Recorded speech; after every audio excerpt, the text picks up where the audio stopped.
আক্রান্ত বিজেপির মণ্ডল সভাপতি। বিজেপির পরিবর্তন যাত্রার সভায় হামলা, কার্যালয় ভাঙচুর, আহত মণ্ডল সভাপতি। তৃণমূলের বিরুদ্ধে অভিযোগ বিজেপির, পাল্টা অভিযোগ অস্বীকার তৃণমূলের। বিজেপির মণ্ডল সভাপতি আক্রান্ত হয়েছেন। বিজেপির পরিবর্তন যাত্রার সভায় হামলার অভিযোগ, কার্যালয় ভাঙচুরের অভিযোগ, আহত মণ্ডল সভাপতি।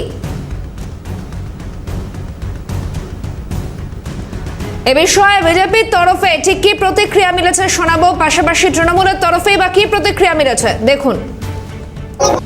দেখুন, তৃণমূল এই রাজ্যটাকে নিজের বাবার সম্পত্তি ভেবে নিয়েছে। তার জন্য তারা মনে করে যে তারা নিজেরাই কোনো কিছু প্রোগ্রাম করতে পারবে উইদাউট পারমিশনে, কিন্তু বিজেপি পারমিশন নিয়েও কোনো প্রোগ্রাম করতে পারবে না। যার জন্য আমাদের স্ট্রিট কর্নার চলছিল, সেই জায়গাতে তৃণমূল মিছিল করে এসে আমাদের কর্মীদের উপর আক্রমণ করে।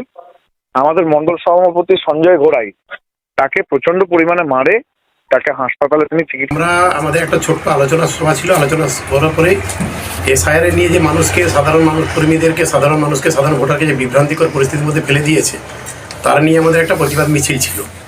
আমরা যখন মিছিল নিয়ে আমাদের কর্মীদেরকে সঙ্গে নিয়ে, আমাদের সামনের দিকে মহিলা কর্মীরাও ছিল, আমরা মিছিল নিয়ে যখন ওইখানে পথ দিয়ে যাই, রাস্তার উপর দিয়ে যাচ্ছিলাম, এমন সময় বিজেপির একটা পথসভা চলছিল।